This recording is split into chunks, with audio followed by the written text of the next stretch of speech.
4 দিনের সফরে জুলাইয়ে চীনে যাচ্ছেন প্রধানমন্ত্রী শেখ হাসিনা। 8 থেকে 11 পর্যন্ত হবে প্রধানমন্ত্রীর চীন সফর। সোমবার এই তথ্য নিশ্চিত করেছেন পররাষ্ট্রমন্ত্রী ডক্টর হাসান মাহমুদ। দুপুরে ঢাকা সফররত চীনের কমিউনিস্ট পার্টির আন্তর্জাতিক বিভাগের মন্ত্রী লিও জিয়ানশাও এর সাথে বৈঠক করেন পররাষ্ট্রমন্ত্রী।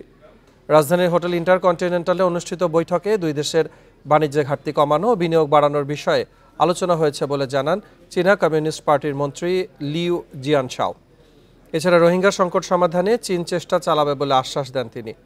পররাষ্ট্রমন্ত্রী জানান, প্রধানমন্ত্রীর সফরে বাণিজ্য, বিনিয়োগ, ব্রিক্সে বাংলাদেশের অন্তর্ভুক্তির বিষয় গুরুত্ব পাবে। ঢাকা বেইজিংয়ের মধ্যে কয়েকটি চুক্তি সই হতে পারে বলেও জানান তিনি।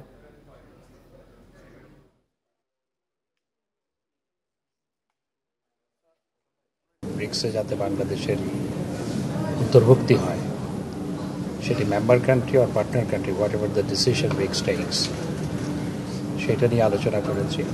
তাদের সমর্থন, সহায়তা কামনা করেছি। চাইনিজ ইনভেস্টমেন্ট যাতে বাংলাদেশে আছে এবং আরও আসে, সে নিয়ে আমরা আলোচনা করেছি। স্মার্ট বাংলাদেশ গড়তে পাশে থাকবে চীন। রোহিঙ্গাদের বিষয়ে কথা হয়েছে। তাদের আশ্রয় দেওয়ার বিষয়টি বাংলাদেশের জন্য দিন দিন কঠিন হয়ে পড়েছে। আমরা এ ব্যাপারে বাংলাদেশকে সহায়তা করব।